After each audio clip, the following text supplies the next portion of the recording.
ప్రస్తుతం ఉండే పరిస్థితుల్లో భారత్ యొక్క టార్గెట్ టర్కీ.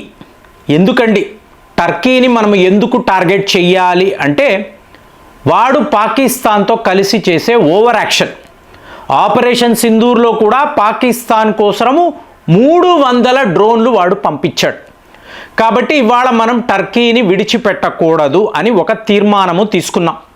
సో మొన్న మోదీ గారు సైప్రస్ కూడా వెళ్ళారు. సో ఇప్పుడు ఒక్కసారిగా టర్కీలో పానిక్ బటన్. ఏంటి ఇది? ఎప్పుడు ఊహించని పరిణామము ఏమిటి? చూడండి ఫ్రెండ్స్, ఈ ప్రపంచం యొక్క తీరు. ఇప్పుడు మనము యునైటెడ్ నేషన్స్ అని అంటాం, ఐక్యరాజ్య సమితి. వీళ్ళు ఏం చేశారండి? వీళ్ళు ఈ ప్రపంచాన్ని ఎలా ఉద్ధరించారు? 1947 నుంచి భారత్కు పాకిస్తాన్కి మధ్య శత్రుత్వము, తరువాత కాశ్మీర్ ఇష్యూ. ఇవాళ కూడా మీకు పాకిస్తాన్ ఆక్రమిత కాశ్మీర్, క్లియర్గా ప్రపంచం చెప్తుంది కదా, మీకు పాకిస్తాన్ ఆక్రమించుకున్న కాశ్మీర్, దానిని భారత్కు ఇప్పించవచ్చు కదా, వాడు చేయొచ్చు కదా. యునైటెడ్ నేషన్స్ అంటే, ఐక్యరాజ్య సమితి అంటే ఒక శక్తివంతమైన గ్రూప్ అనుకోండి, సంస్థ అనుకోండి, వాళ్ళు ఈ పని చెయ్యొచ్చు కదా. ఎప్పుడు చెయ్యరు. సో ఇవాళ మనము మాట్లాడుతున్న టర్కీ, సైప్రస్. ఇప్పుడు నార్త్ సైప్రస్ను టర్కీ వాడు ఆక్యుపై చేసుకున్నాడు. మీకు ఇవేడ్ చేశాడు, ఆక్యుపై చేసుకున్నాడు. అప్పుడు కూడా యునైటెడ్ నేషన్స్ మీడియేషన్ అన్నారు అని. ఇప్పుడు సైప్రస్ అన్నప్పుడు అది ఒక దేశము కదా, ఆ దేశములో నువ్వు ఉత్తర సైప్రస్ అని చెప్పి ఇలా స్వాధీనము చేసుకోవడం ఏంటి? కబ్జా చేయడం ఏమిటి? వాళ్ళ దేశాన్ని వాళ్ళకి ఇచ్చేయి అనగలడా? అనలేడు. అంటే మరి ఎందుకండి? మరి ఎందుకు ఇంతంత పెద్ద సంస్థలు, మీకు పెద్ద పెద్ద మీటింగ్లు, మీకు న్యాయము ధర్మము అనేది లేనప్పుడు ఎందుకు ఇలా చేస్తున్నావు? సో ఇవాళ టర్కీలో ఒక పానిక్ బటన్ అంటే, యుఎన్ని చూశాడు, అమెరికాను చూశాడు, రష్యాను చూశాడు. ఓహో, మనము పలానా ప్రాంతాన్ని ఆక్రమించుకుంటే ఈ అగ్రరాజ్యాలు, ఈ శక్తివంతమైన దేశాలు ఎవరు మనల్ని ప్రశ్నించరు. ఇదే కదండి ధైర్యం. పాకిస్తాన్ వాడు మన ముందు ఎప్పుడూ నిలబడలేడు, కానీ ఏం చేశాడు? వాళ్ళ సైనికులు, తీవ్రవాదులు నేరుగా కాశ్మీర్లో ఒక భాగాన్ని వాళ్ళు ఏదో ఒక రకంగా కబ్జా చేసుకొని, తరువాత మనము యుద్ధము అన్నప్పుడు మన దేశంలోనే నెహ్రూ గారే వెళ్ళి మీకు యునైటెడ్ నేషన్స్ మీడియేషన్ చెయ్యాలి.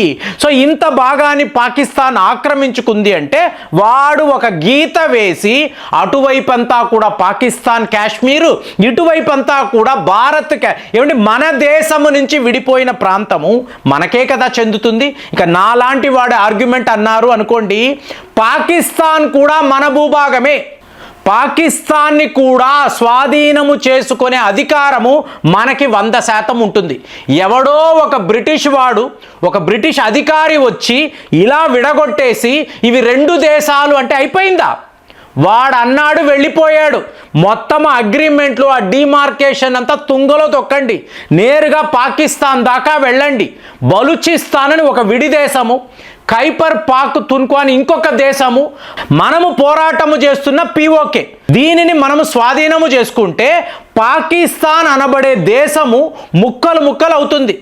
ఇప్పుడు బలూచిస్తాన్కి స్వతంత్రము వచ్చిందా? ఖైబర్ పఖ్తూన్ఖ్వా విడి దేశమా? అది కాదండి. పాకిస్తాన్ అనే దేశం ఉండకూడదు, అది మన ఎజెండాగా ఉండాలి. ఇవాళ కూడా ఈ పని మనం చెయ్యగలం. కానీ ప్రపంచ స్థాయిలో చూశారు అనుకోండి, దీనికి సపోర్ట్ అనేది ఉండదు. ఇప్పుడు టర్కీ వాడు పచ్చిగా ఇంకొక దేశం యొక్క భూభాగాన్ని కబ్జా చేసుకొని, ఇది విడి ప్రాంతము, ఇది మాది అంటే ఏ ఒక దేశము కూడా అడగడం లేదంటే ఎంత ఒక దరిద్రమైన పాలిటిక్సో చూడండి.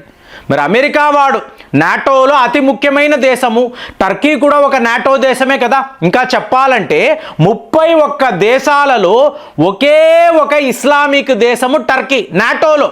తక్కిన దేశాలంతా కూడా క్రైస్తవ దేశాలే కదా. ఇవాళ సైప్రస్ అన్నప్పుడు మీరు నార్త్ సైప్రస్ అంటే ముస్లింలు ఉంటారు, అలాగే మీకు సౌత్ సైప్రస్ అన్నప్పుడు క్రైస్తవులు ఉంటారు.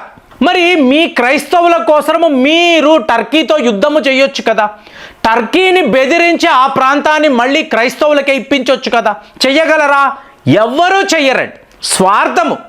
కానీ ఈరోజు మోదీ గారు సైప్రస్ వెళ్ళేటప్పటికీ, బాబోయ్ ఇది ఎక్కడ గోలరా, అమెరికా రష్యా చెయ్యలేని పని ఈ మోదీ గారు ఇక్కడికి వచ్చి, అంటే ఇది ఎలా చెప్తున్నారు అంటే భారత్ ఇస్తున్న అతి శక్తివంతమైన ఆయుధాలు కలిగిన శత్రు దేశాలు ఎవరికి? టర్కీకి. ఇంతకుముందు ఇలాంటి వెర్షన్ లేదండి. ఇండియన్ వెపన్స్ ఉండే శత్రు దేశాలు.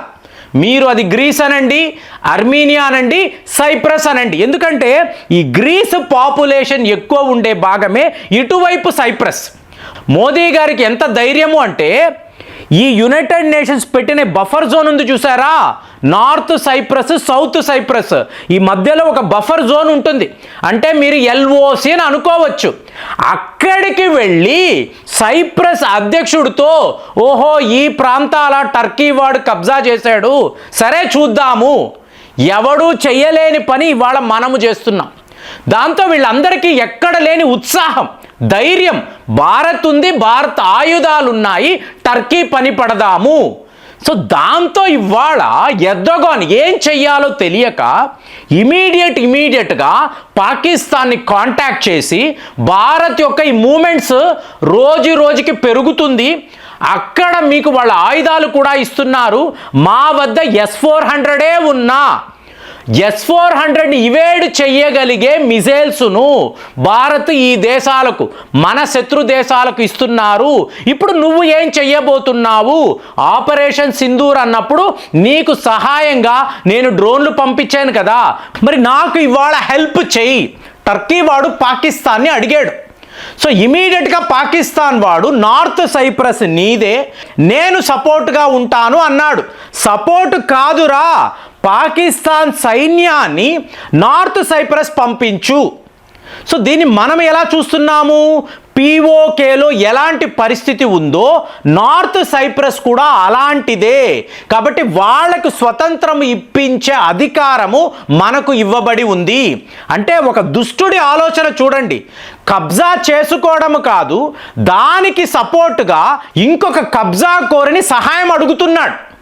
సో ఇప్పుడు మనం ఏం చెయ్యాలంటే పీఓకే విషయంలో ఏదైతే మాట్లాడుతున్నామో అంటే డైరెక్ట్గా మనం పాకిస్తాన్ ఆక్రమిత కాశ్మీర్లోకి వెళ్ళాలండి. బాబోయ్ ఇది కష్టము కదండి, ప్రపంచ దేశాలంతా మనల్ని ఎదిరిస్తారు కదా అంటే 1965లో ఈ పని చేయగలిగాం, 1971లో కూడా ఇది చేసి చూపించాం. ఇవాళ మనకి ఇది కొత్త కాదండి, మనకు అక్కడ రూట్ మ్యాప్ అనేది క్లియర్గా ఉంటుంది.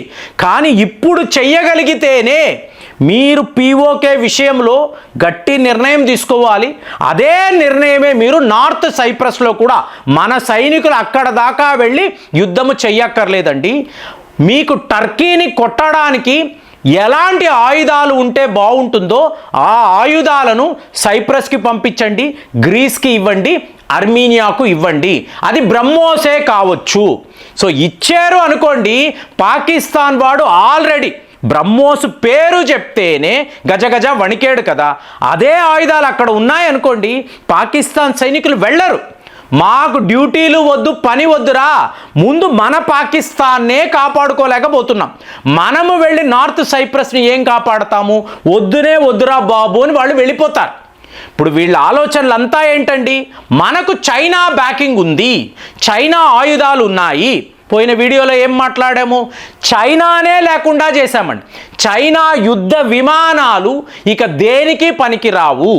భారత్తో యుద్ధము అంటే ముందు వాడు పాకిస్తాన్ వాడికి చెప్తాడు, ఈ JF-17లు, ఈ J-10లు అసలు నువ్వు తీయకు. సో చైనా వాడి యొక్క బండారమే ఇలా బయటపడినప్పుడు ఇవాళ టర్కీ వాడు పాకిస్తాన్ సహాయాన్ని అడుగుతున్నాడు అంటే పాకిస్తాన్ సైనికులు నార్త్ సైప్రస్ దాకా వెళ్ళగలరా? అంత ధైర్యం ఉందా? మనల్ని ఎదిరించిన టర్కీకి ఇంత పెద్ద దెబ్బ మనం కొట్టబోతున్నాము అంటే ఇవాళ ఎర్దోగాన్ చెయ్యగలిగింది ఏమిటి? పాకిస్తాన్ సపోర్ట్తో మనల్ని ఎదిరించగలడా? సో ఇన్ని ప్రశ్నలు ఉన్నాయి. మరి మీకేమనిపిస్తుంది? మరి మీరేం ఆలోచిస్తున్నారు? టర్కీని మనం టార్గెట్ చేసాము అంటే సిస్టమేటిక్గా చేస్తున్నాము, వాళ్ళు మనల్ని ఎదుర్కోగలరా? కామెంట్స్లో రాయండి. మళ్ళీ వచ్చే వీడియోలో కలుద్దాం. జై హింద్.